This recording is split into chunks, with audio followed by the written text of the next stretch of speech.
Thank you, Lord. யாரும் அறியாத என் நன்றாயறிந்து தேடி வந்த நல்ல நேசரே, யாரும் அறியாத என்னை நன்றா அப்பா தேடி வந்த. அப்படியே கைகளை உயர்த்தி கண்களை வானத்துக்கு ஏறெடுத்து, அழகான கண்கள் என்னை கண்டதாலே முடிந்ததென்று உயிர் வாழ்கின்றேன். அழகான கண்கள் முடிந்ததென்று நினைத்தனா பாபா ஜனலரே உயிர் வாழ்கின்றேன். தூக்கி எறியப்பட்ட என்னை வேண்டும் என்று சொல்லி சேர்த்து கொண்ட நல்ல நேசரே, தூக்கி எறியப்பட்ட வேண்டும் என்று அப்பா சேர்த்து கொண்ட அழகான கண்கள், அழகான கண்கள் முடிந்ததென்று நினைத்தனா உயிர் வாழ்கின்றேன். அழகான கண்கள் என்னை கண்டதாலே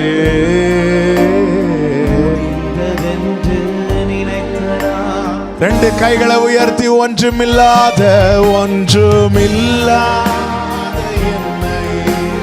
காருண்யத்தாலே உயர்த்தி வைத்த, ஒன்றுமில்லாத காருண்யத்தாலே உயர்த்தி வைத்தவரே, அழகான கண்கள், அழகான கண்கள் முடிந்ததென்று நினைத்தனா உயிர் வாழ்கின்றேன். அழகான கண்கள் என்னை கண்டதாலே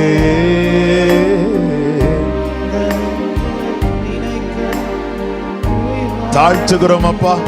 எங்க கூட பேசுங்க ஆண்டவரே, மீட்பர் இயேசு கிறிஸ்துவின் நாமத்தில் பிதாவே, ஆமென். கரங்களை உயர்த்தி ஹல்லேலூயா.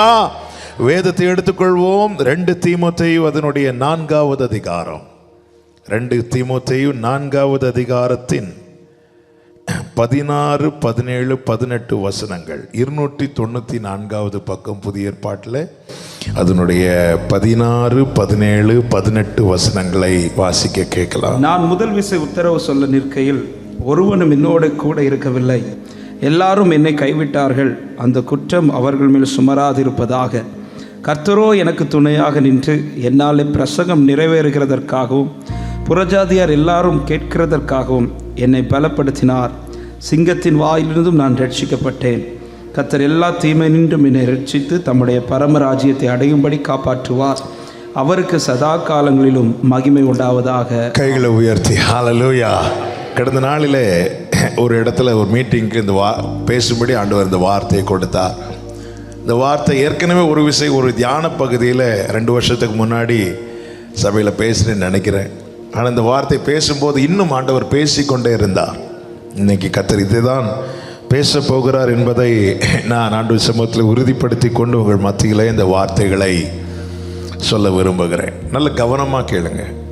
தன்னுடைய ஓட்டத்தை முடித்து வெயிட் பண்ணிட்டு இருக்கும்போது தீமோத்தேயுக்கு எழுதுகிறார். நீங்கள் அதுக்கு மேலே படிச்சிங்கன்னா தெரியும். 7வது வசனத்தில் நல்ல போராட்டத்தை போராடினேன், ஓட்டத்தை முடித்து. அப்போ அனுபவத்திலேருந்து சொல்கிறார். சக்ஸஸ்ஃபுல்லாக ஓட்டத்தை முடித்தவர் அடுத்து ஓடிக்கொண்டிருக்கிறவனுக்கு சொல்லுகிறார் எப்படி இந்த ஓட்டத்தை ஓட முடிந்தது, எப்படி இதை முடிக்க முடிந்தது, எல்லாவற்றையும் சொல்லும்போது தீமோத்தேயுக்கு எழுதுகிற காரியம் என்ன சொல்லுகிறார் அப்படின்னா, அதில் நான் ஆவிக்குரிய கண்ணோட்டத்தோடு இந்த சம்பவத்துக்குள் போகவில்லை, அந்த வார்த்தைக்குள்ளே செல்ல விரும்புகிறேன்.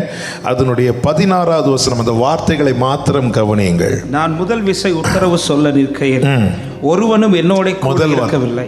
ஒருவரும் என்னோட கூட இருக்கவில்லை, எல்லாரும் என்னை கைவிட்டார்கள். பவுலுடைய ஓட்டத்தில்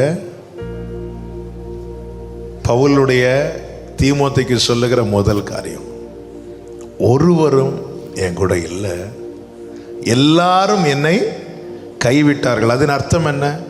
அநேகர் உண்டு,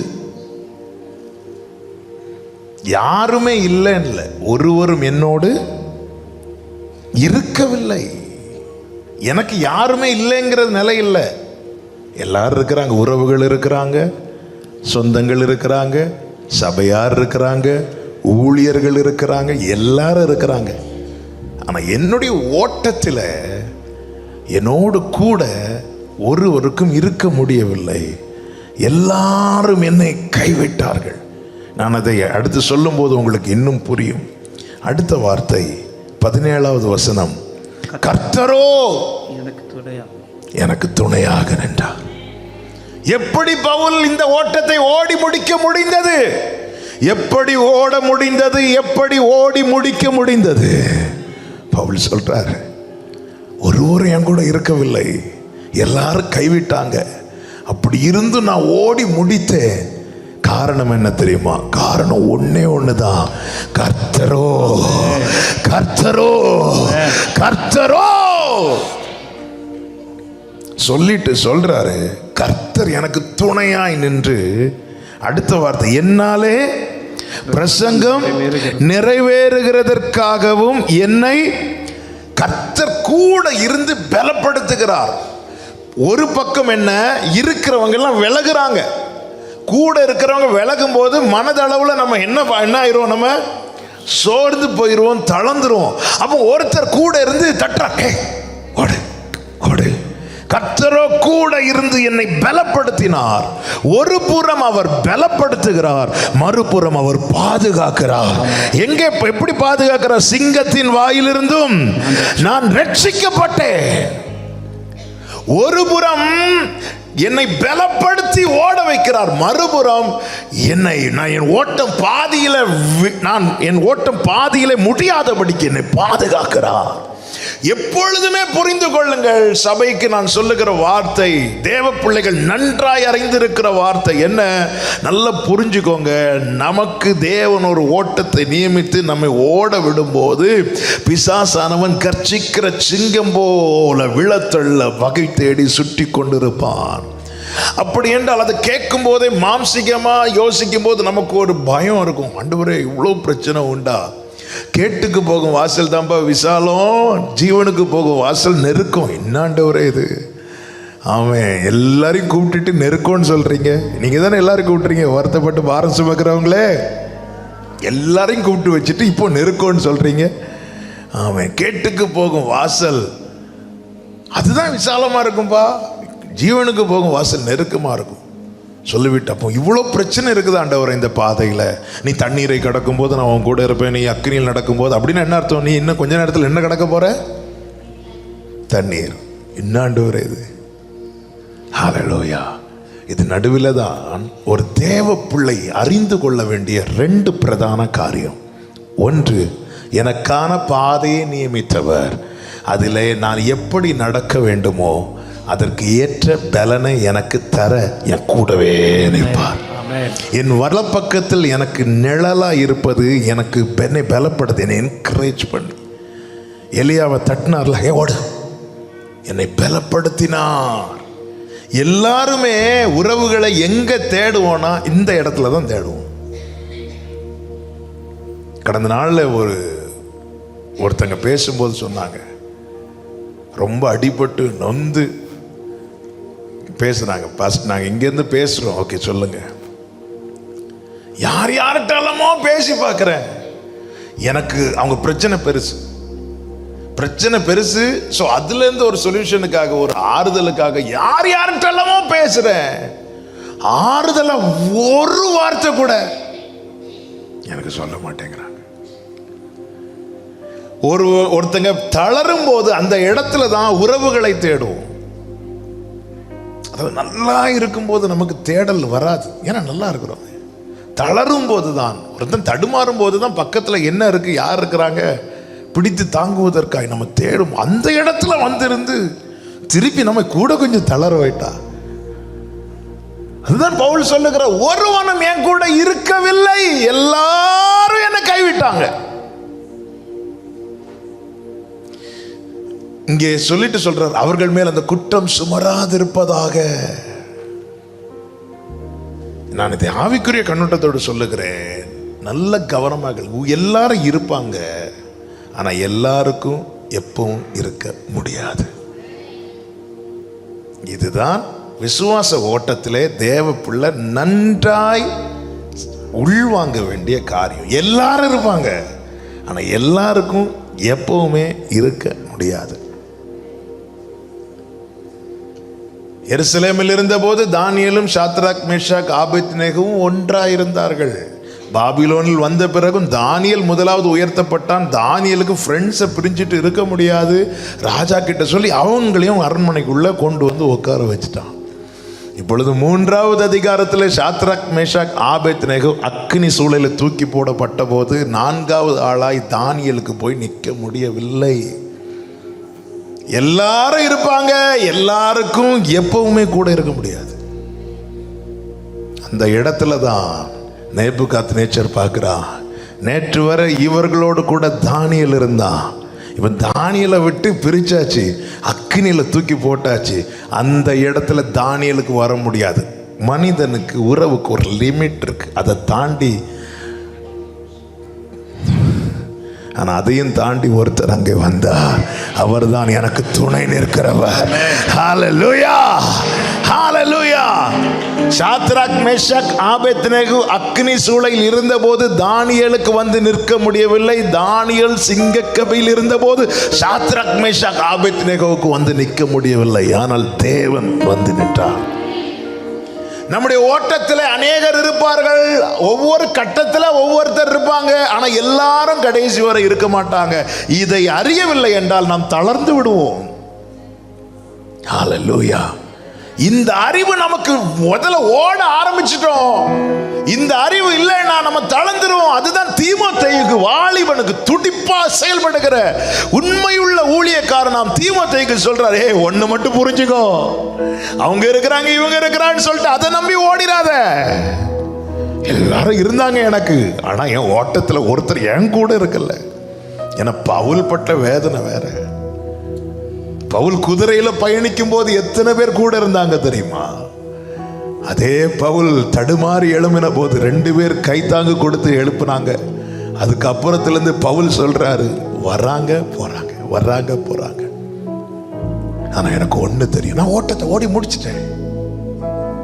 ஓட்டத்தை ஓடி முடிச்சிட்டேன். எப்படி முடிந்தது?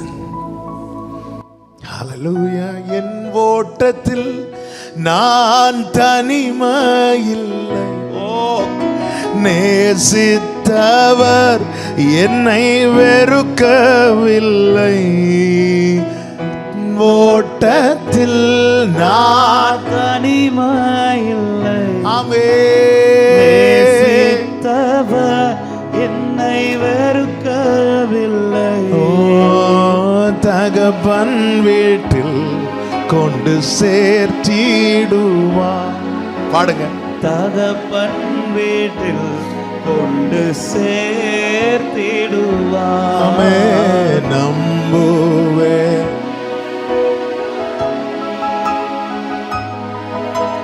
நம்புவே. ஓகே, நல்ல கவனமா கேளுங்க. இந்த வசனம் பவுல் என்ன சொல்றாரு? கர்த்தரோ எனக்கு துணை நின்று என்னாலே பிரசங்கம் நிறைவேற்றுகிறதற்காகவும் புறஜாதியார் எல்லாரும் கேட்கிறதற்காகவும் என்னை பலப்படுத்தினார். அதன் அர்த்தம் என்ன? ஏன் கர்த்தர் எனக்கு துணை நிற்கிறார்? எனக்கு ஒரு ஓட்டம் இருக்கிறது. நான் செய்யும்படி என்னை குறித்த தேவனுக்கு ஒரு நோக்கமும் திட்டமும் இருக்கிறது. அப்படி என்றால் நல்ல கவனமா கேளுங்க.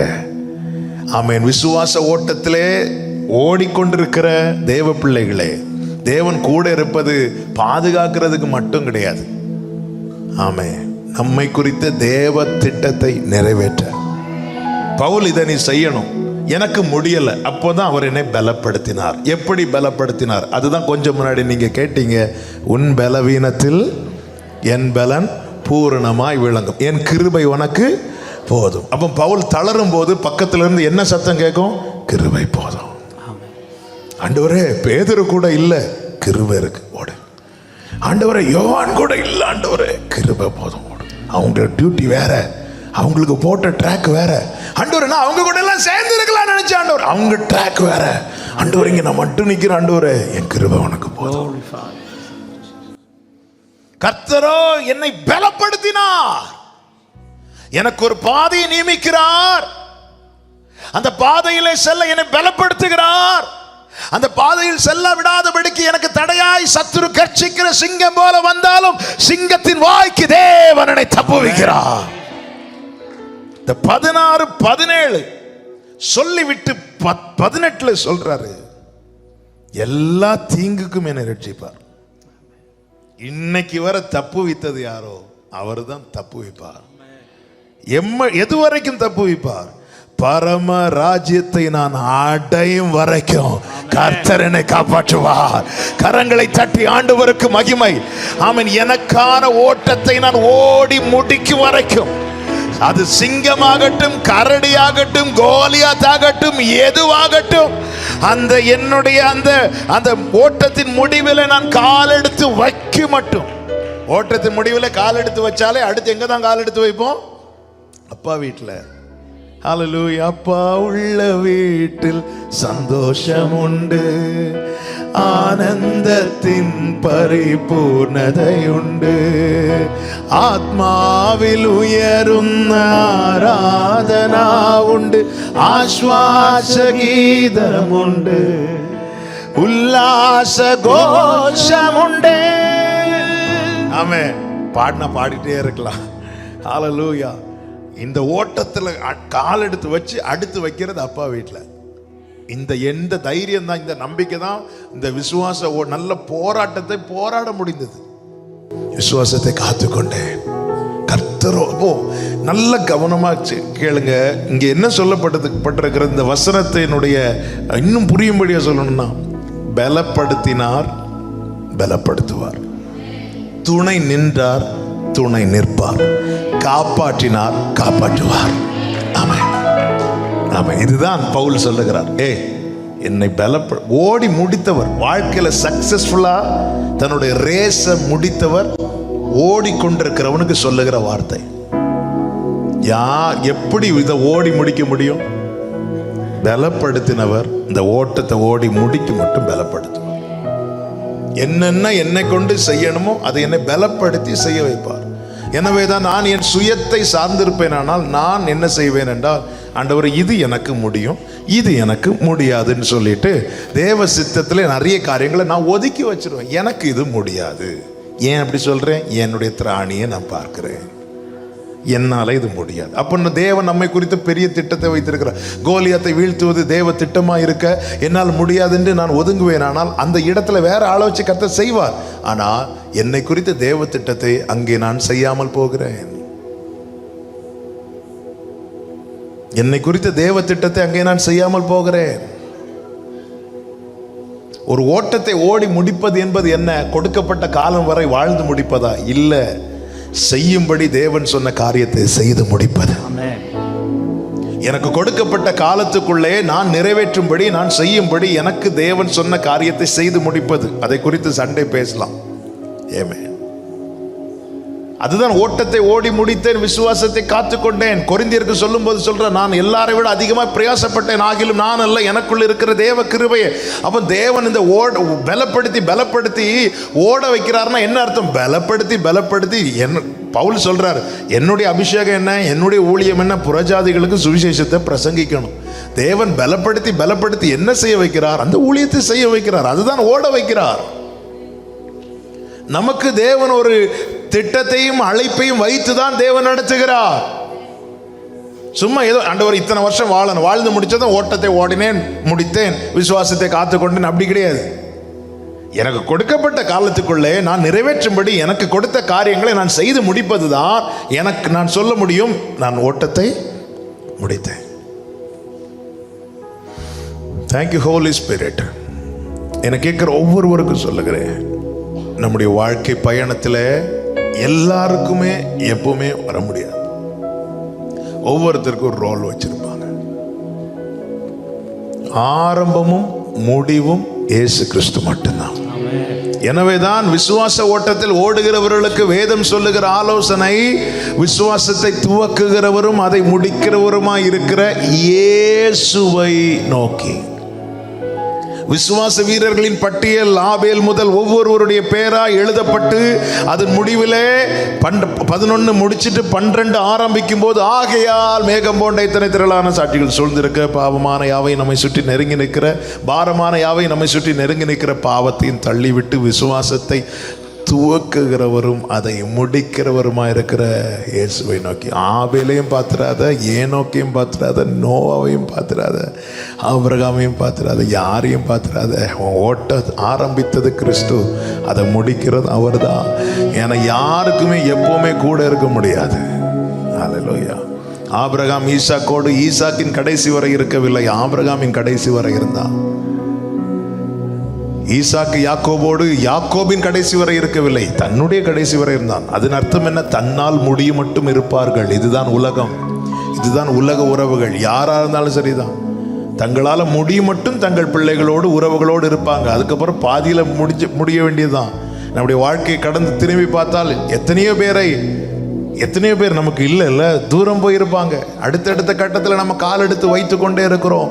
ஆனால் ஒன்று சொல்ல முடியும், என்ன? தாயின் வயிற்றில் கருவாய் உற்பவித்தது முதல் இன்று வரைக்கும் ஒருவர் எனக்கு துணை நிற்கிறார், அவர்தான் என் ஆண்டவராகிய இயேசு கிறிஸ்து என்று சொல்லுகிறவர்கள். ஹல்லேலூயா. இந்த நம்பிக்கை இன்னும் அவர் துணை நிற்பார் என்கிற தைரியத்தையும் விசுவாசத்தையும் கொடுக்குது.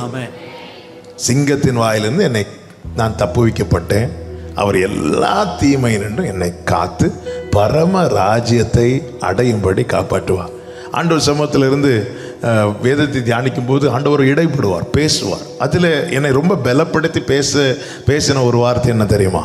உன்னை ஒரு பிரச்சனையிலேருந்து காப்பாற்றினது இன்னொரு பிரச்சனையில் கொண்டு மாட்டி விடுவதற்கு அல்ல. என்னை பர்சனலாக என்கிட்ட ஆண்டவர் பேசி பலப்படுத்தின காரியங்களில் ஒன்று, ஒன்றுலேருந்து காப்பாற்றினது இன்னொன்றில் கொண்டு மாட்டி விடுவதற்கு அல்ல. பிரச்சனைகளை பிசாசு கொண்டு வருவான், ஆனால் நான் உனக்கு துணை நிற்கிறேன். அவர் எப்பொழுது அனுகூலமான துணை என்பதை நம்மால் ருசிக்க முடியும் தெரியுமா? ஆபத்து காலத்தில். ஏன்னா அந்த டைம் வேற யாருமே இருக்க மாட்டாங்க. அப்போ தான் அவர் யாரும் இல்லாமல் ஒரே ஒருத்தங்க மட்டும் நம்ம கூட இருந்தாங்கன்னா வாழ்க்கை ஃபுல்லாக நம்ம அவங்கள என்ன செய்ய மாட்டோம்? மறக்க மாட்டோம். சிலர் சொல்லுவாங்க தெரியுமா, சில ஃபங்க்ஷன்லாம் போகும்போது சிலர் கூப்பிட்டு சொல்லுவாங்க, என் கஷ்டத்தில் இவங்க தான் எனக்கு கூடவே இருந்தாங்க. அதை மறக்க மாட்டோம்.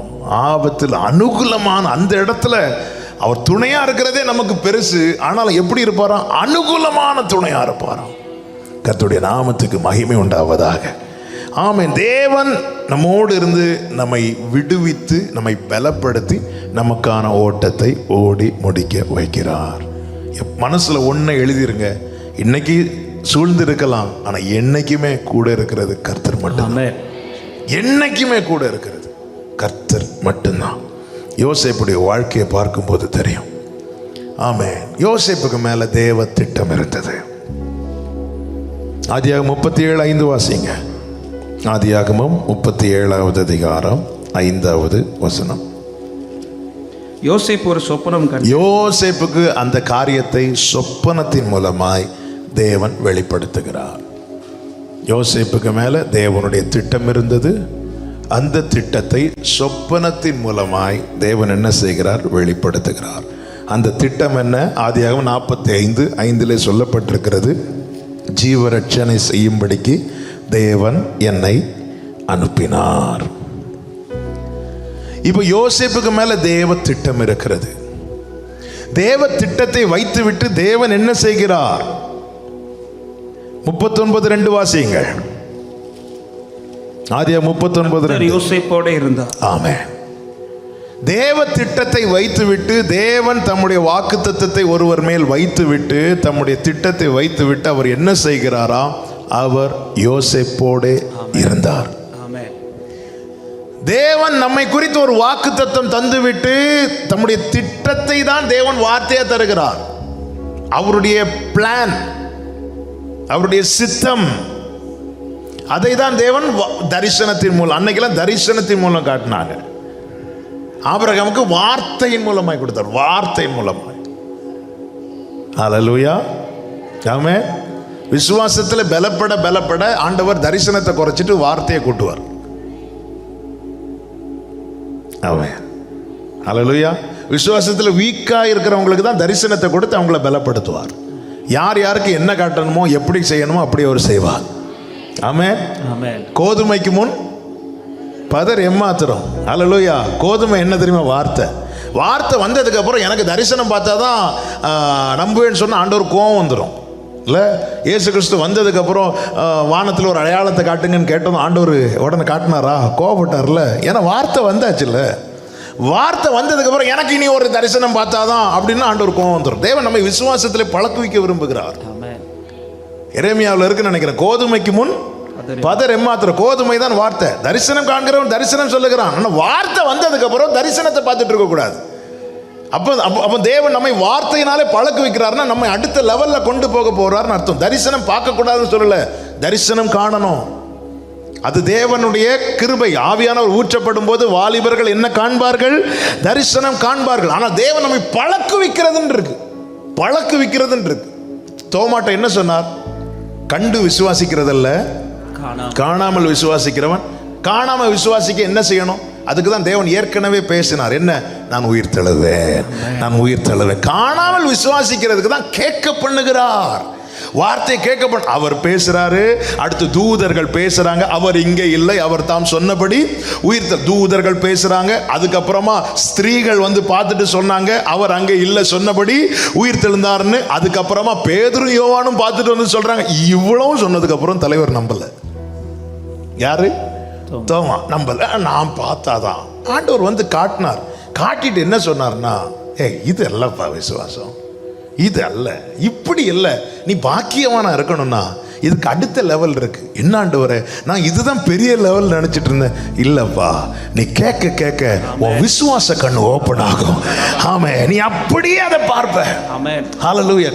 பார்க்கிறவன் அல்ல, கண்டு விசுவாசிக்கிறது இல்ல, காணாமல் விசுவாசிக்கிறவன் பாக்கியவான். கைகளை உயர்த்தி ஆமென் சொல்லுங்க பார்க்கலாம். ஆமென். இங்கே பாருங்கள், யோசேப்புக்கு ஒரு தரிசனத்தை தேவன் காண்பிக்கிறார். அந்த தரிசனத்தை குறித்து யோசேப்புக்கு அது டீட்டெயிலா தெரியவில்லை. தெரிஞ்சிருந்தா கண்டிப்பா சகோதரர்களிடத்துல சொல்லியிருக்க மாட்டேன். ஏற்கனவே பயங்கர கடுப்புல இருக்கிறாங்கல்ல. யாருக்கு? யோசேப்புக்கு மேல. இது என்ன பண்ணிட்டாருன்னா, யோசேப்புக்கு யார் மேலே எந்த பகையோ எந்த வருத்தமோ ஒண்ணுமே இல்லாததுனால அவர் என்ன பண்ணிட்டார்? ஓப்பனா சொல்லிட்டார். அண்ணா, இப்படி நான் ஒரு தரிசனம் பார்த்தேன்னா, அப்பா இப்படி நான் ஒரு தரிசனம் பார்த்தேன்னு சொன்னதும் நல்ல கவனிங்க, இதுக்கப்புறம் நடக்கிறது தான். அதுக்கப்புறம் அவங்க மிகவும் அவன் மேல எரிச்சல் அடைய ஆரம்பிக்கிறாங்க. 37:5 அதிகமாய் சகோதரர்களால் பகைக்கப்பட்டான். இப்பொழுதுதான் உண்மையாய் சொல்ல வேண்டுமானால் யோசேப்புடைய ஓட்டம் ஆரம்பிக்கிறது. எதன் பிறகு? தரிசனம் கிடைக்கப்பட்ட பிறகு. தேவன் நடத்துதல் ஆச்சரியமானவைகள். இதுவரை பிரச்சனை இல்லை. தன்னை குறித்த தேவ திட்டம் எப்பொழுது வெளிப்படுத்தப்பட்டதோ அப்பொழுது சூழ்ந்திருக்கிறவர்களால் பகைக்கப்படுகிறான். இன்னும் சொல்ல வேண்டுமானால் அவன் தனிமைப்படுத்தப்படுவதற்கான சூழ்நிலைகள் இப்பொழுது ஆரம்பமாகிறது.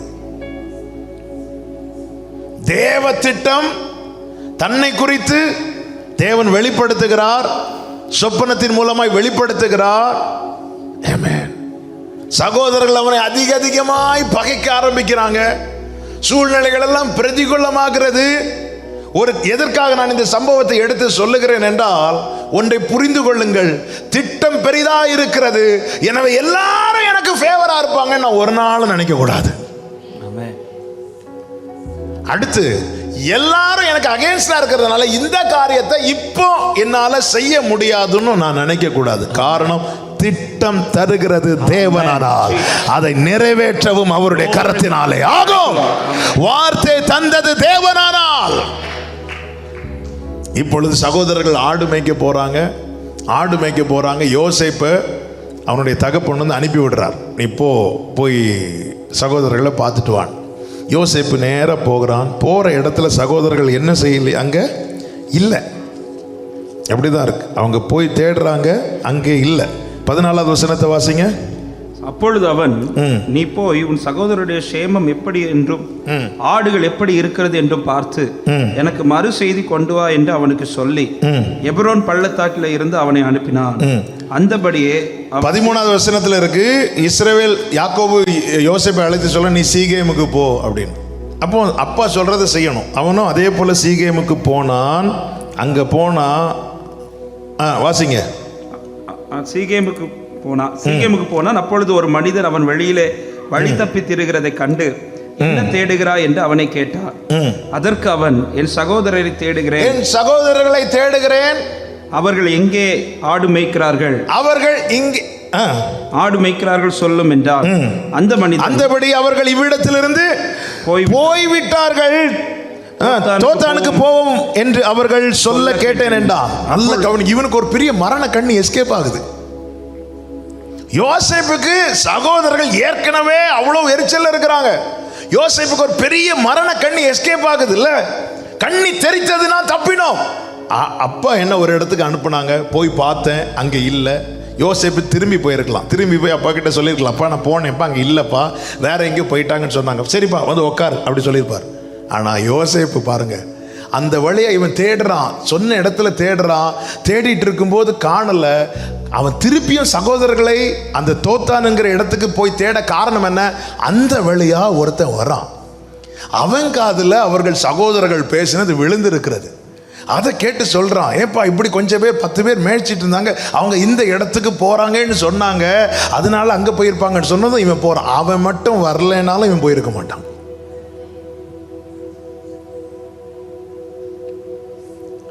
தேவன் நடத்துகிற பாதையில சில காரியங்கள் தேவன் கொண்டு போகணும்னு நினைச்சிட்டாருன்னா, ஆமென், ஹல்லேலூயா, ஹல்லேலூயா. தேவன் கொண்டு போகணும்னு நினைச்சிட்டாருன்னா கொண்டு போயிடுவார். அந்த இடத்துல உண்மையில யோசேப்புக்கு அகைன்ஸ்டா தான் காரியங்கள் நடக்க போகிறது. அவன் அந்த கரெக்டா தகப்பன் சொன்ன இடத்துக்கு வராங்க, சீகேமுக்கு வராங்க. அங்க சகோதரர் இல்ல, போயிட்டாங்க. இவன் திரும்பி போலான்னு பார்க்கும்போது அந்த வழியா பாருங்க ஒருத்தன் வரான். கரெக்டா சகோதரர்கள் பேசிட்டு போறது ஒருத்தன் காதுல விழ வச்சிருக்கிறாரு. கரெக்டா அவன் யோசேப்பு கிட்ட வர வச்சிருக்கிறாரு. அவன் நம்ம மாதிரி கடையில எல்லாம் போய் கேட்கல, நம்ம எல்லாம் கடையில போய் கேட்போம்ல, இங்க ஒருத்தங்க நின்னாங்கல்ல, அங்க எங்க கேட்கறதுக்கு கரெக்டா வச்சிருக்கிறாரு. அப்போ இது காட்ஸ் பிளான். நல்ல கவனமா கேளுங்க. தேவன் எனக்கு துணையா இருக்கும்போது என்ன நடந்தாலுமே என் தேவ திட்டத்தின் படிதான், தேவ சித்தத்தின் படிதான் என் வாழ்க்கையில நடக்கும். ஆமென். அது நெருக்கமோ விசாலமோ தேவனுடைய பெர்மிஷன் இல்லாம, தேவனுடைய அறிவுக்கு உட்படாம எந்த ஒரு காரியமும் நடக்காது. உண்மையிலே இவன் போய் சகோதரர்கள்ட்ட மாட்டதும், ஐயோ நான் அவன்கிட்ட கேட்காமலே போயிருந்திருக்கலாம், என்ன வேணாலும் சொல்லியிருக்கலாம். ஒழுங்கா சீகேமில் தான் எங்கள் அப்பா என்ன பார்க்க சொன்னாங்க, பார்த்துட்டு போயிருக்கலாம். ஆனால் திருப்பி இங்கே வந்து மாட்டிட்டேனே. சில நேரத்தில் நமக்கு கூட ஏதோ ஒரு சில இடத்துல நம்ம போய் வந்து நாமே வாய் கொடுத்து மாட்டுவோம்ல, நம்ம தெரியாமல் வந்து மாட்டிட்டேனே. வீட்டில் சொன்னாங்க அங்கே போகாத, அங்கே போனாலே உன்னை இந்த மாதிரி தான் பண்ணுவாங்கன்னு சொன்னாங்க, ஆனாலும் நான் பாசத்தில் போயிட்டேனே, வந்து மாட்டிட்டேனே. ஆமென். இப்பொழுது அவன் மீண்டும் போகிறான், புறப்பட்டு போன போது சகோதரர்கள் என்ன செய்யறாங்க அப்படின்னா, நல்ல கவனிங்க, அதிகமாய் பகைத்தார்கள் சகோதரர்கள். நமக்கு தெரியும், ஒருவன் 10 பேரை பகைக்கவில்லை, 10 பேர் ஒருத்தனை பகைக்கிறாங்க. அப்படி என்றால் எவ்வளவு பெரிய ஆபத்துக்குள்ள இந்த யோசேப்பு இருக்கிறான். ஒருவன் 10 பேரை பகைப்பது அல்ல, 10 பேர் சேர்ந்து ஒருத்தனை பகைக்கிறாங்க. 10 பேருக்கும் பொது சத்துருவா யோசேப்பை நிறுத்துறாங்க. 10 பேருக்கும் பொது சத்துருவா யோசேப்பை நிறுத்தும் போது, ஆமென், உருவாக்கப்படுகிற ஆயுதங்களின் கூர்மை இன்னும் வலிமையாகும்.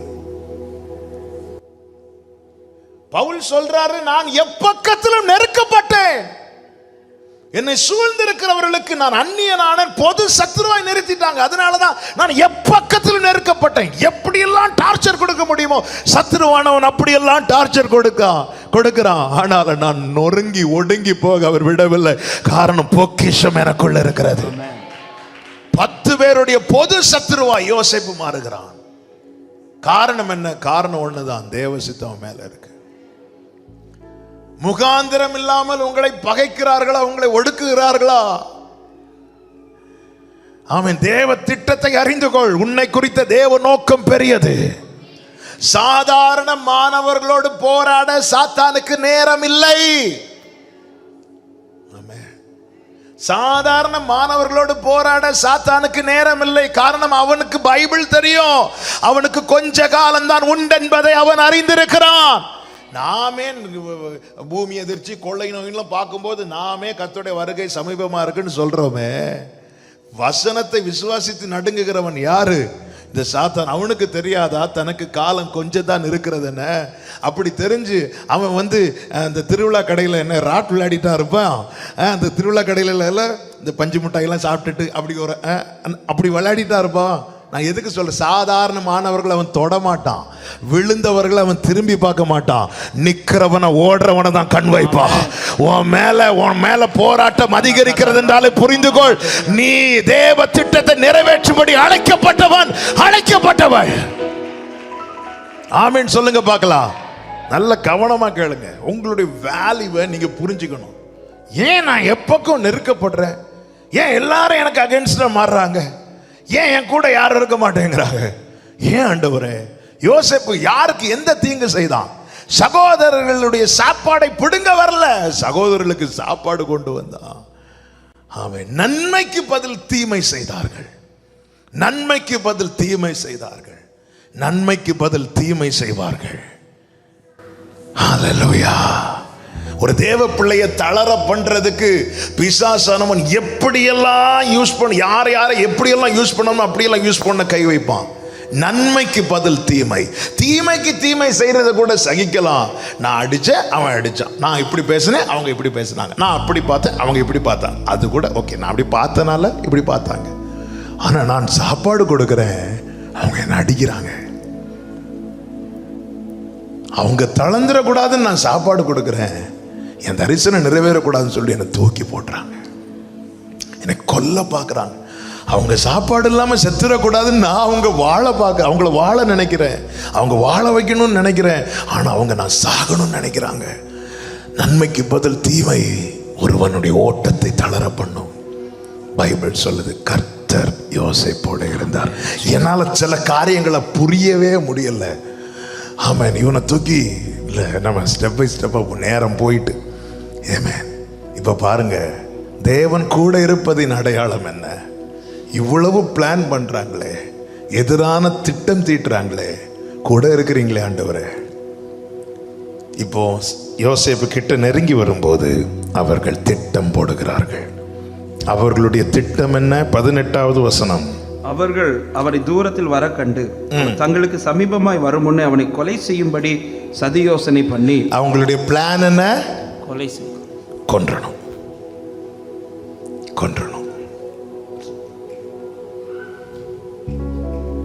சத்துருவின் பிளான் என்ன? கொன்றணும். அவன் கையில் இருக்கிற சாப்பாடை வாங்கிடணும், அவனுடைய வஸ்திரத்தை கிழிச்சிடணும், அவனை கொன்றணும். 10 பேர். என்ன பிளான்? இவனை கொல்லணும். அவர்கள் யாரை மட்டும்தான் பார்க்கறாங்க? யோசேப்பை மட்டும்தான் பார்க்கறாங்க. இந்த திட்டம் யாருக்கு தெரியாது? தூரத்திலிருந்து வருகிற யோசேப்புக்கு தெரியாது. ஆனால் யோசேப்போடு நடக்கிற கர்த்தருக்கு தெரியும். எனக்கு விரோதமாய் சத்துரு பண்ணுகிற யோசனை எனக்கு தெரியாது. ஆனால் எனக்கு துணை நிற்கிற கர்த்தருக்கு தெரியும். என்னை அழிக்கும்படி சத்துரு தொடுக்கிற ஆயுதங்கள் எனக்கு தெரியாது. சத்துருவின் எண்ணங்கள் எனக்கு தெரியாது. ஆனால் என்னோடு பயணிக்கிற கர்த்தருக்கு தெரியும். எனக்கு துணை நிற்கிற கர்த்தருக்கு தெரியும். ஒருவன் 10 பேரை கொல்ல நினைக்கவில்லை, 10 பேர் ஒருவனை கொல்ல நினைக்கிறாங்க. ஒருவன் 10 பேரை கொல்ல நினைச்சா அந்த பிளான் நடக்காம போறதுக்கு நிறைய வாய்ப்பு இருக்கு. ஏன்னா மெஜாரிட்டி எந்த சைடு இருக்கு? அந்த பக்கம். ஆனா 10 பேர் சேர்ந்து 10 பேருக்கு இளையவன், 10 பேரும் வெளியே போய் வேலை செய்யறவங்க, இவன் வீட்டில் இருக்கிறவன். எல்லா விதத்திலும் சத்துரு யோசேப்பை விட பலவான், எதிர்க்கிறவர்கள் யோசேப்பை விட பலவான். எனவே நினைத்தார்கள், நாம் பிளான் பண்ணபடி இவனை கொன்றலாம், நாம் திட்டமிட்டபடி இவனுடைய காரியத்தை பாதியிலே முடிச்சிடலாம். எப்படி நடக்குதுன்னு பார்ப்போம். இவன் வாழ்க்கையில் அது நடக்கும், இது நடக்கும், தரிசனம் எல்லாம் சொன்னானே, இன்னையிலிருந்து இனி எப்படி நடக்குதுன்னு பார்ப்போம். நம்ம 10 பேரும் இவனை விட பலவான்கள். நம்ம 10 பேரும், ஆமே, நம்முடைய 10 பேருடைய கையும் இவன் கையை விட பலம் உள்ளது. நம்முடைய 10 பேருடைய வல்லமையும் இவனுடைய வல்லமையோட பலம் உள்ளது என்று அவர்கள் பிளான் பண்ணாங்க. ஆனால் அவர்கள் அறியவில்லை, உலகத்தில் இருப்பவனிலும் யோசேப்புக்கு துணை செய்கிறவர் பெரியவர் என்பதை அவர்கள் அறியவில்லை. என கேட்கிற அன்பு சகோதரா, சகோதரி, உன்னை இந்த பாதை நிமித்து ஓட வைத்தவர் உனக்கு விரோதமாக எழும்புகிற எல்லா வல்லமையை காட்டிலும் பெரியவர். பெரியவர். போறாங்க. ஓகே, இப்ப அடுத்த கேள்வி, கர்த்தர் எனக்கு துணை நிற்கிறதை நான் எப்படி அறிந்து கொள்ள? 10 பேர் சதி யோசனை கொல்லணும், கர்த்தர் துணை நிற்கிறதுனால அது நடுவில் ஒரு ரூபனை மாற்றி யோசிக்க வைத்தார். ஆமென். கர்த்தர் துணை நிற்பதின் அடையாளங்களில் ஒன்று என்ன தெரியுமா? பிரதிகூலங்கள் நடுவில் எனக்கென்று ஒரு அனுகூலம் வைத்திருப்பார். எனக்கென்று ஒரு அனுகூலம். 10 பேர் எதிர்த்திருக்கிறாங்க. ஒரு சர்ச்சில் ஒரு பாஸ்டர், அந்த சர்ச்சில் போய் நான் ஊழியம் செய்ய ஆண்டு ஒரு கிருபை செய்தார். அந்த ஊழியத்தினுடைய சாட்சியை கேட்டுட்டு இருந்தேன். அப்போ அந்த பாஸ்டர் சொன்னாங்க, ஊழிய ஆரம்பத்தில் பாஸ்டர், அந்த ஊரில் இருக்கிற அவங்கெல்லாம் சேர்ந்து எனக்கு அகென்ஸ்டா இவனை எப்படியாவது துரத்தி ஆகணும்னு சொல்லி அதில் ஊரில் இருக்கிற எல்லாரையும் சேர்த்து கூட்டிகிட்டு வராங்க. இவர் சொன்னார், இவனை எப்படியாவது அடித்து துரத்தணும். இதுதான் இந்த செய்தியை ஒருத்தங்க அவங்க பேசிகிட்டு இருக்கிறத கேட்டு ஒருத்தங்க நேராக சர்ச்சில் வந்து சொல்லிட்டாங்க. அவர் சொன்னார், அவர் சொல்கிற சாட்சி, நான் பார்த்தேன் பாஸ்டர், எனக்கு என்ன செய்யணும்னு தெரில, கர்த்தர் தான் இங்கே கொண்டு வந்து நிறுத்திட்டார். அவர் கதவை அடைத்து கொண்டு அந்த சர்ச்சில் வந்து ஜெபிக்க ஆரம்பித்தார். எல்லாரும் வராங்க, வரிசையாக வராங்க, வந்து நிற்கிறாங்க. கரெக்டாக இவங்க சர்ச் இருக்கிறது ஒரு மாடியில் இருக்கு, கீழே வந்து நிற்கிறாங்க. வந்து நின்று அதுவரை சேர்ந்து வராங்க. வந்து நின்று மேலே போலான் இருக்கும்போது ஒருத்தர், அவரை ஏன்பா போய் தொந்தரவு பண்ணணும் அப்படி சொல்லி பிரைஸ்லாம் அங்கே அவங்களுக்குள்ள மாறி மாறி என்ன ஆயிட்டு பிரச்சனை ஆயிட்டு அந்த ஊழியம் இன்னைக்கும் சூப்பராக நடந்துட்டு இருக்கிறது. கர்த்தர் துணை நிற்கும் போது 10 பேரும் நமக்கு ஃபேவரா இருக்கணும்னு எதிர்பார்க்க கூடாது. கர்த்தர் எனக்கு ஃபேவரா இருக்கும்போது அந்த 10ல் 1 எனக்கு ஃபேவர் ஆண்டவர் வைத்திருப்பா. பட்சிக்கிறவனிடத்திலிருந்து பட்சணத்தை தருவா. ஆமென். கர்த்தர் ஃபேவர், அதுதான் நம்ம எல்லாரும் எனக்கு இல்லை.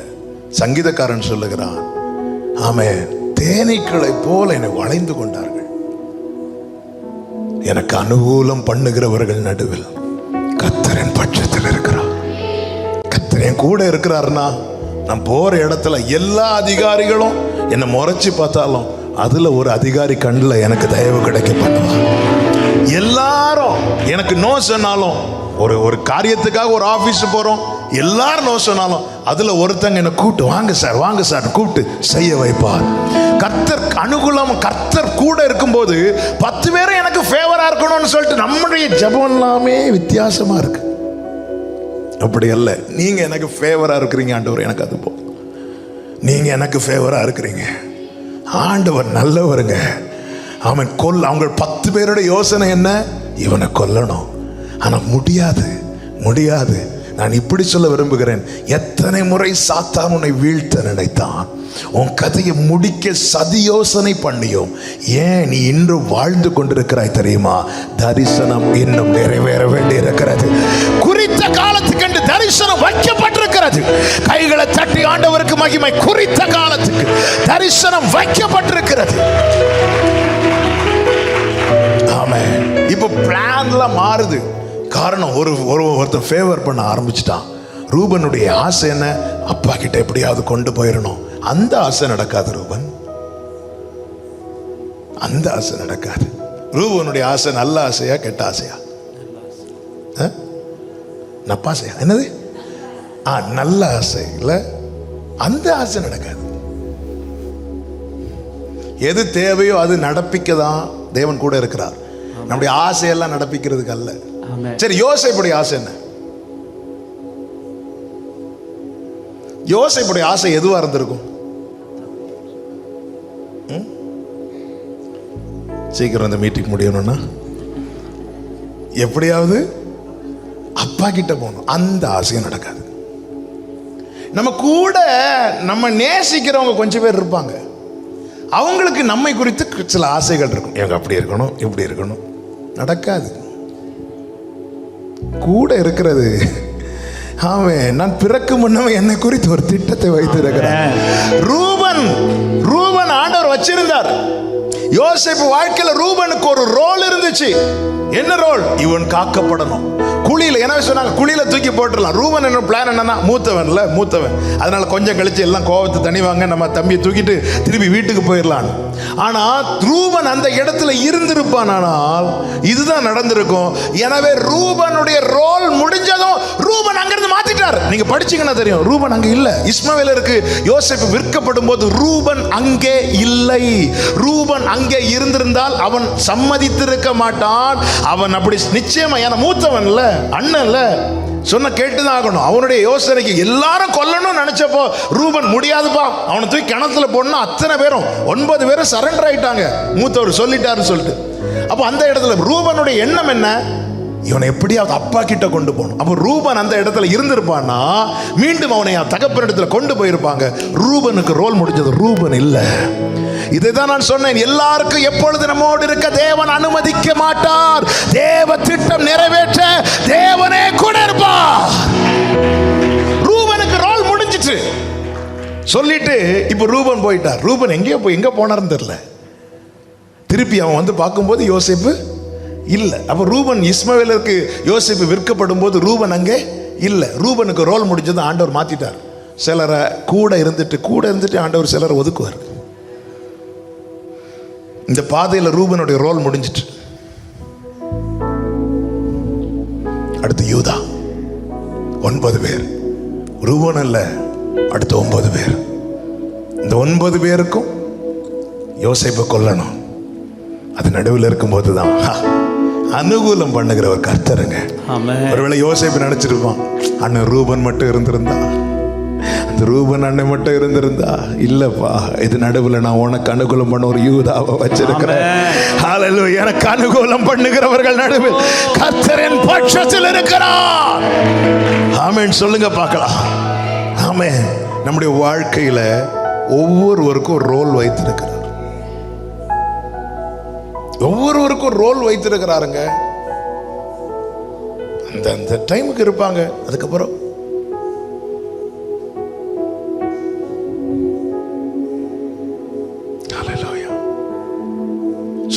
இவங்க என்னைக்குமே இவங்க என்ன கேட்டா என்ன சொல்லிருப்பேன்?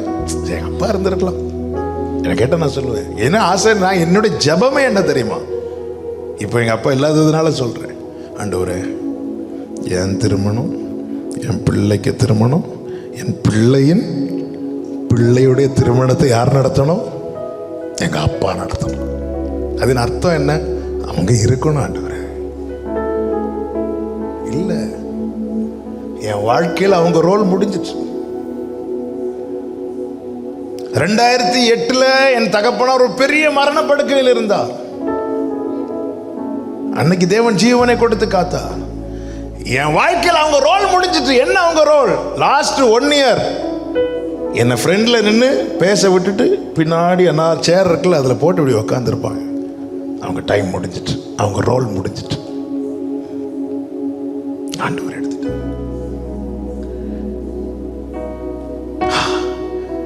யோசேப்பு சொல்லியிருக்கல, அந்த ரூபன் மட்டும் இருந்திருந்தா என்னை வித்திருக்க மாட்டாங்களே. யோசேப்பு, நான் இன்னைக்கு செய்யறது உனக்கு தெரியாது, நாளைக்கு நீ இதை சாட்சியா சொல்லுவ. நான் இன்னைக்கு செய்யறது உனக்கு புரியாது, நாளைக்கு நீ சாட்சியா சொல்லுவ.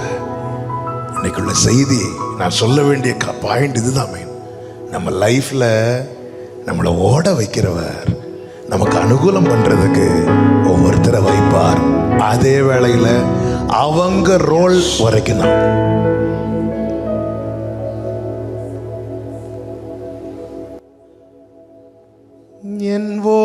உலகத்தில் நான் தனிமை.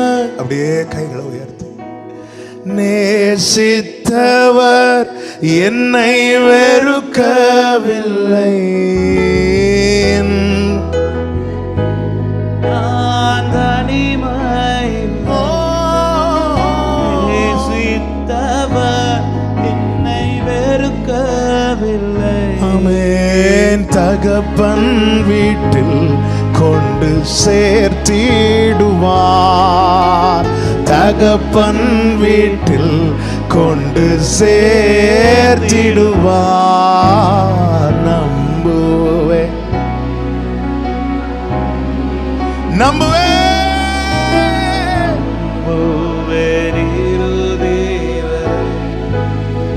சவுலின் குடும்பமே தாவீதை எதிர்த்தது. அப்படிதான் பைபிள்ல இருக்கு. சவுலின் குடும்பத்துக்கும் தாவீதின் குடும்பத்துக்கும் தான் சண்டை. ஆனால் அது நடுவில் ஒரு யோனத்தான வச்சிருந்தார் அனுகூலம். பவுல் ஒரு கப்பலில் பயணித்த போது கப்பல் சேதமாகி எல்லாரும் தப்பிச்சிருவாங்கன்னு சொல்லி அந்த காவலாளி கைதிகளை கொன்று போட பார்த்தான், பவுலையும் கொன்று போட பார்த்தான். ஆனால் அது நடுவில் 100க்கு அதிபதியை ஃபேவரா வச்சிருந்தார். எனக்கு அனுகூலம் பண்ணுகிறவர் ஏன் ஆண்டவரே? நீங்க போற இடத்துல எல்லாம் பிரதிகூலத்தின் நடுவிலும் ஒரு அனுகூலம் தெரியுமானா? அவன் எல்லாமே இருட்டா இருக்குங்க, சுற்றிலும் ஒரு அடைக்கப்பட்ட ரூம், எல்லாமே அடைக்கப்பட்டு எந்த ஒரு ஹோப்பும் இல்லாத இடத்துல ஒரு சின்ன துவாரம் வழியே ஒரு ஒளி வீசுமானால் புரிந்து கொள்ளுங்கள், என் ஓட்டம் முடியவில்லை, என் ஓட்டம் இன்னும் இருக்கிறது.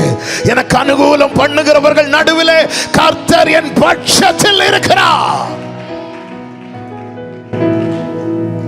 ஆமென். அதுதானே புலம்புல இருக்கு. நம்பிக்கை உண்டாக தன் மூக்கை தூளிலே விழுந்துவானாங்க. அந்த ஒரு சின்ன ஒரு தூசில இருந்து கூட உனக்கு நம்பிக்கை உண்டாக ஆண்டவருக்கு முடியும்.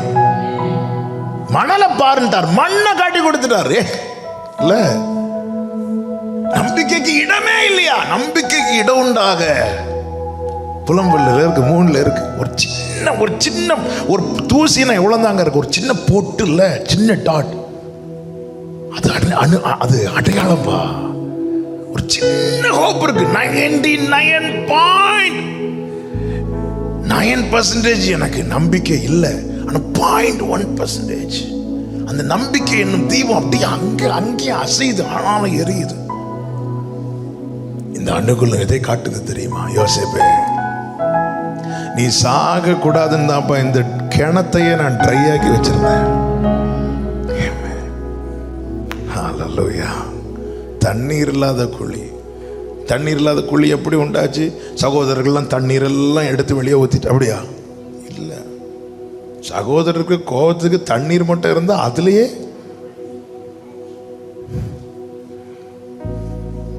சத்துருக்களின் இஷ்டத்துக்கு என்னை ஒப்புக்கொடாது இருக்கிற தேவனுக்கு ஸ்தோத்திரம். யோசேப்பு வெட்கப்படுகிறான். ரூபன் ரோல் முடிஞ்சது, ரூபன் போயிட்டான். யூதா ரோல் முடிஞ்சது, யூதா போயிட்டான். இப்போ யோசேப்பு நேரா போகிறான். 17வது வயதில் விற்கப்பட்டவன் 30 வயது வரைக்கும் அவன் பொய் குற்றச்சாட்டுக்குள்ளானான். நிந்தை, அவமானம், அடைக்கப்பட்ட நிலை. ஆனால் பைபிள் சொல்லுது கர்த்தரோ. அப்போ அவனுக்கு அகைன்ஸ்டா பொய் சாட்சி சொல்லும் போதும் கர்த்தர் யார் கூட தான் நிற்கிறார்? யோசேப்பு கூட. இது மட்டும் யோசேப்பு தெரிஞ்சிருந்த, ஆண்டவர் ஒரே ஒரு அடி கொடுங்க ஆண்டவர், வாயிலே ஒரு அடி கொடுங்க ஆண்டவர். எப்படி பச்சை பச்சையா போய் சொல்றாங்க. கடந்த நாள்ல ஒரு சகோதரி பேசினாங்க, என் புருஷன் இப்படி பாஸ்டர், அப்படி பாஸ்டர், அப்படி போறாங்க பாஸ்டர், ஆனாலும் ஆண்டவர் ஒரு சின்ன தட்டு கூட கொடுக்கலையே பாஸ்டர்.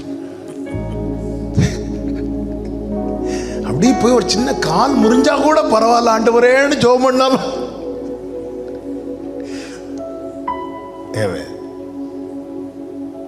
யோசேப்பை குழியில தூக்கி போடும் போதும் கர்த்தர் யோசேப்போட இருந்தார்.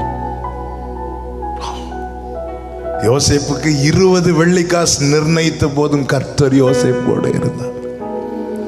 தகப்பன் ஆசையாய் வாங்கி கொடுத்த வஸ்திரத்தை சகோதரர்கள் பறித்து கிழித்த போதும் கர்த்தர் யோசேப்போட இருந்தார். சிறைச்சாலையின் வஸ்திரம் கொடுத்த போதும் கர்த்தர் யோசேப்போட இருந்தார். போர்த்திபாரின் வீட்டில் பொய்யான குற்றச்சாட்டு அவன் மேல் சாட்டப்பட்டின போதும் கர்த்தர் யோசேப்போடு இருந்தார். அவனை மீண்டும் சிறையில் அடைத்த போதும் கர்த்தர் யோசேப்போடு இருந்தார். என்ன ஆண்டவரே, என்னை வச்சு விளையாட்டு காட்டுறீங்களா ஆண்டவரே? இல்லை யோசேப்பே, நான் உனக்கு சொன்னதை நிறைவேற்றுவேன். இந்த புடமிடுதல் எவ்வளவு நாள் ஆண்டவரே? இந்த புடமிடுதல் எவ்வளவு நாள்? என் வாழ்க்கை ஃபுல்லாவாப்பா? இல்ல, கர்த்தருடைய வார்த்தை நிறைவேறும் அளவா. இது நிறைவேறும் போது நீ என்னென்ன துன்பத்தை கண்டாயோ அதற்கு பதிலாய் உன் கண்கள் இன்பத்தை காணும்படிக்கு என் ஆண்டவர் கிருபை செய்வார். நிறைவேறது வரைக்கும் தான். அப்படி என்றால் புடமிடுதல் அதிகரிக்கிறதா? புரிந்து கொள்ளுங்கள், வார்த்தை நிறைவேறும் வேளை வந்துவிட்டது. அதுதான் 105:19 தானே இருக்கு. கர்த்தருடைய வார்த்தை நிறைவேறும் வளமும் அவருடைய வசனம். யோசேப்பே, வசனம் புடமிடுதுப்பா. நீ என்ன நினைச்சிட்டு இருக்கிற? சகோதரர்கள் செய்யறாங்க, அவங்க செய்யறாங்க, இவங்க செய்யறாங்க. இல்ல, அவங்க நினைச்ச மாதிரி நடந்திருக்கும்னா நீ கிணத்திலே அவுட்டு. வசனம் உன்னை புடமிடுதுப்பா.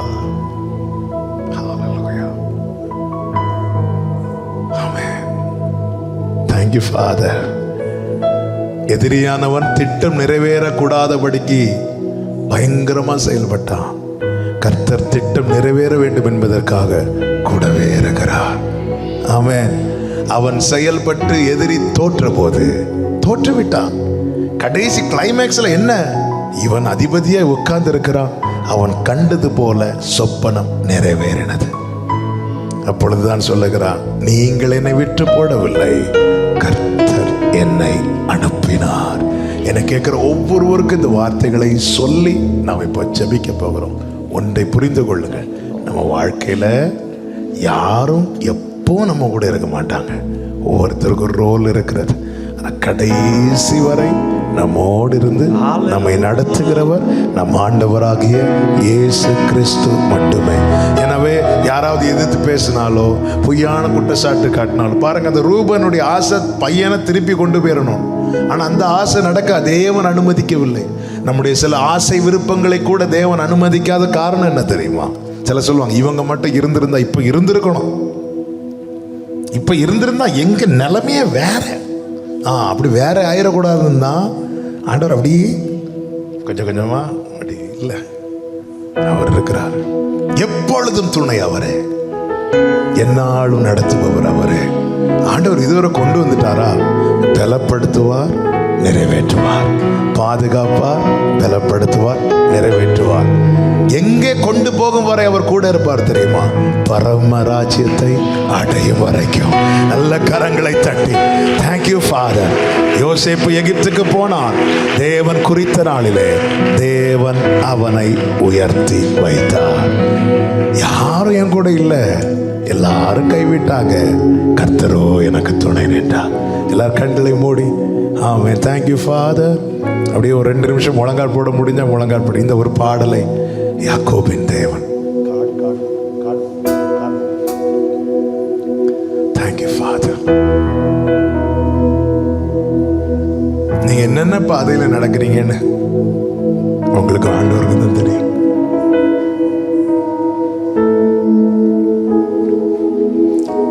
பைபிள்ல ஒரு வசனம் இருக்கு, எனக்கு ரொம்ப என்னை பலப்படுத்தின வார்த்தை. இந்த ஊழிய ஆரம்பத்துல எல்லாம் ஆண்டவர் பேசி பேசி பலப்படுத்தின வார்த்தை. கழுகு தன் கூட்டை கலைத்து தன் குஞ்சுகளின் மேல் அசைவாடி தன் செட்டைகளை விரித்து அதை உயர எடுத்துக்கொண்டு போவது போல கர்த்தர் ஒருவரே அவனை வழி நடத்தினார். அதற்கு அர்த்தம் என்ன? கழுகு தன் கூட்டை கலைக்குது. அந்த கூட்டை கட்டினது யாரு? கழுகுதான். ஏன் கலைக்குது தெரியுமா? அந்த குஞ்சுகள் வளர ஆரம்பிச்சிச்சு. கூட்டை கலைச்சு அதை தெருவில் விடல, அதை விட உயரமான இடத்துல. இவ்வளவு நாள் தங்கியிருந்த கூட்டை கலைக்கும் போது வேதனை இருக்கதான் செய்யும். ஆனால் அப்படி கலைக்கிறது அடுத்த லெவல்ல கொண்டு போய் விடுவதற்கு. இது கழுகு கட்டின கூட்டை காகம் வந்து கலைக்கவில்லை, மற்ற பறவைகள் வந்து கலைக்க அதை அனுமதிக்கவில்லை. எனவேதான் கர்த்தர் சொல்லுகிறார், கர்த்தர் ஒருவரே அவனை வழி நடத்தினார். யாக்கோபே, உன்னை உங்க வீட்டிலிருந்து வெளியே கொண்டு போய் 20 வருஷம் உங்க மாமா வீட்டில் வச்சதும் அங்கிருந்து திருப்பி கொண்டு வந்ததும் எல்லாம் உன்னை எல்லா சூழ்நிலையிலையும் உன்னை நடத்தினது நான் மட்டும்தான் யாக்கோபே. அவர் தான் நம்மை நடத்துகிறார். ஆண்டவரே, நீங்க இருக்கிறீங்க ஆண்டவரே, என்னை கடைசி வரை நடத்துவீங்க. என்னுடைய கண்கள் ஒரு நாள் மனுஷங்க மேல போயிடக்கூடாதப்பா. என்னுடைய எதிர்பார்ப்பு ஒரு நாள் மனிதர்கள் மேல வந்து விடக்கூடாது ஆண்டவரே.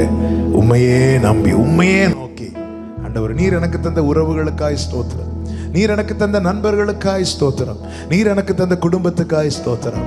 ஆனாலும் என் கண்ணு ஒரு நாள் இவங்க மேல போயிடக்கூடாது. என்னுடைய எதிர்பார்ப்பு நம்பிக்கை முழுவதும் உண்மையில மட்டுமே இருப்பதாக. எல்லாரும் 2 கைகளை உயர்த்தி சொல்லுங்க.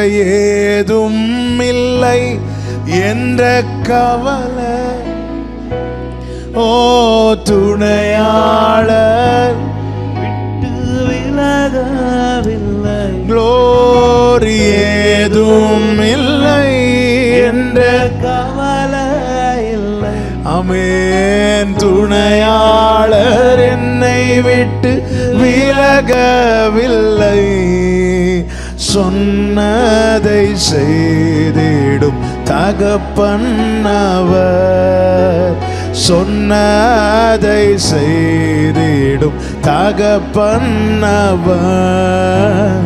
நம்புவேன் இறுதி வரை, நம்புவேன் இறுதி வரை. க்ளோரி நம்புவேன் இறுதி வரை. ஏசப்பா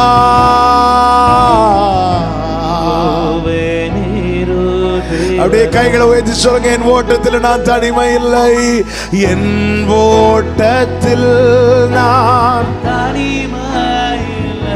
ஆமென். நேசித்தவர் என்னை வெறுக்கவில்லை, என்னோட்டத்தில் நான் தனிமை இல்லை. என்னை வெறுக்கவில்லை. தகப்பன் வீட்டில் கொண்டு சேர்த்திடுவார், தகப்பன் வீட்டில் கொண்டு சேர்த்திடுவார். நம்புவேன் இறுதி வரை, நம்புவேன் இறுதி வரை, நம்புவேன் இறுதி வரை. ஹல்லேலூயா.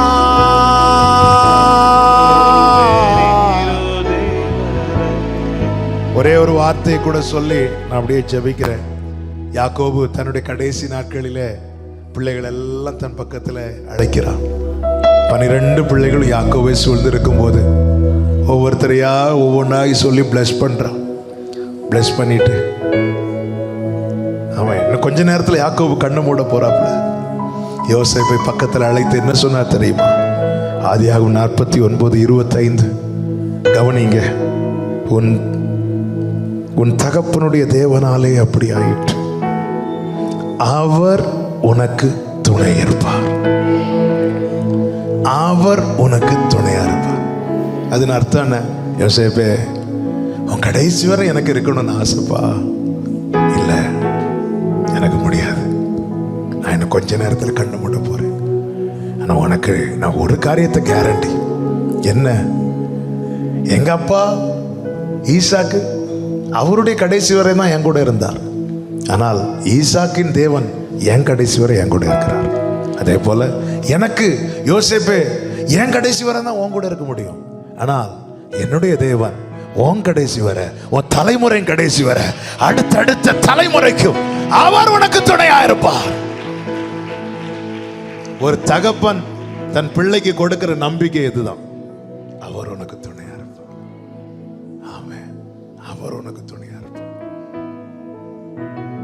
என் ஓட்டத்தில் நான் 2 கைகளை விரித்து கண்களை எப்படி வானத்தை பார்த்து நேசித்த என்னை வெறுக்கவில்லை. ஓ தகப்பன் வீட்டில் கொண்டு நம்புவே நம்புவே அப்பா நம்புவேன். Jesus Jesus Jesus Jesus, Jesus, Jesus, நம்புவே இயேசுவை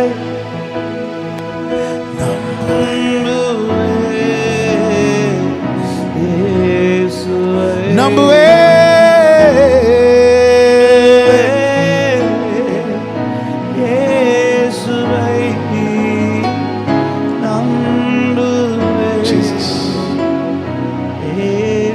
அப்படியே அவங்க வலது கரத்தை உயர்த்தி இடது கரத்தை இருதயத்தில் வச்சு சொல்லுங்க, நீங்க என்ன விட மாட்டீங்க ஆண்டவரே. அவங்க இல்லை இவங்க இல்லைன்னு சொல்லிட்டு நான் கம்ப்ளைண்ட் தான் வச்சேனே தவிர நீங்க இருக்கிறீங்கன்னு சொல்லி நான் துதிக்கவே இல்லையே ஆண்டவரே. அவங்க இல்லை இவங்க இல்லைன்னு சொல்லி நான் நிறைய கம்ப்ளைண்டா வச்சேனே தவிர நீங்க இல்லையேன்னு சொல்லி நான் துதிக்காம விட்டுட்டேன். இந்த பயணத்தை துவங்கினது ஆண்டவர். உறவுகள் எல்லாம் பாதி வழியில வந்து இணைந்தார்கள். நீர் ஒருவரே என்னுடைய பயணத்தின் ஆரம்பமும் முடிவுமாயிருக்கிறேன். நீர் ஒருவரே சொல்லுங்க, அந்தியம் வரே ஆச்சுடுமதி இயேசு என்றே கூடமதி அந்தியம் வரே சுடுமதி இயேசு என்றே கூடமதி. இயேசுவின் கூடுள்ள யாத்ரா ஆனந்தமே ஆமாரோடு சேர்ந்திருந்தால் பயமில்லையே. இயேசுவின் கூடுள்ள யாத்ரா ஆனந்தமே ആമാരോട് ചേർന്നിരുന്ന ഭയമില്ലയേ. അൻപേറുന്ന കൈകളാൽ അത്ഭുതമായി നടത്തിടും മാധുര്യമേറും മൊഴികളാൽ തൻ സ്നേഹം എന്നോട് പങ്കുവയ്ക്കും. ഒറ്റയ്ക്കു വിടുകയില്ല, മടുത്തു മാറുകയില്ല. ഒറ്റയ്ക്ക് വിടുകയില്ല, മടുത്തു മാറുകയില്ല. അന്ത്യം വരെ ആ ചുടുമതി യേശു എൻ്റെ കൂടെ മതി. അന്ത്യം വരെ ആ ചുടുമതി.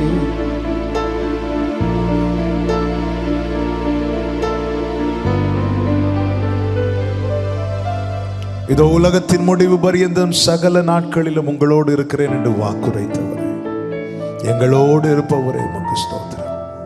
நீர் துணை நின்று எங்களுக்கான நியமித்த ஓட்டத்தை நாங்கள் ஓடி முடிக்க எங்களை பலப்படுத்துவீர் ஆண்டவரே. எதிர்த்து வருகிற சத்துருவின் கையிலிருந்து எங்களை விடுவிப்பீர் ஆண்டவரே. அந்த பரமராஜ்யத்தை அடையும் மட்டும் நீர் எங்களோடு இருப்பீர். அதற்காக உமக்கு ஸ்தோத்திரம் ஆண்டவரே. வேற யாருக்கும் இப்படி இருக்க முடியாதப்பா. நீ தந்த நல்ல வார்த்தைகளுக்காய் ஸ்தோத்திரம். உடைய பிள்ளைகளை சமாதானத்தோடு அனுப்பும். கர்த்தர் துணை உண்டு என்கிற நம்பிக்கையிலே தைரியமாய் முன் செல்ல உடைய பிள்ளைகளுக்கு கிருபை செய்யும். எல்லா கனம் மகிமை துதி ஸ்தோத்திரங்கள் ஒருவருக்கு மாத்திரம் செலுத்துகிறோம். இரட்சகர் இயேசு கிறிஸ்துவின் நாமத்தில் ஜெபிக்கிறோம் எங்கள் இரக்கமுள்ள நல்ல பிதாவே, ஆமென். எல்லாரும் சேர்ந்து சொல்லுவோம், என் ஆத்துமாவே கர்த்தரை ஸ்தோத்திரி, முழுமே பரிசுத்த நாமத்தை ஸ்தோத்திரி. என் ஆத்துமாவே கர்த்தரை ஸ்தோத்திரி, கர்த்தர் செய்த சகல உபகாரங்களை மறவாதே.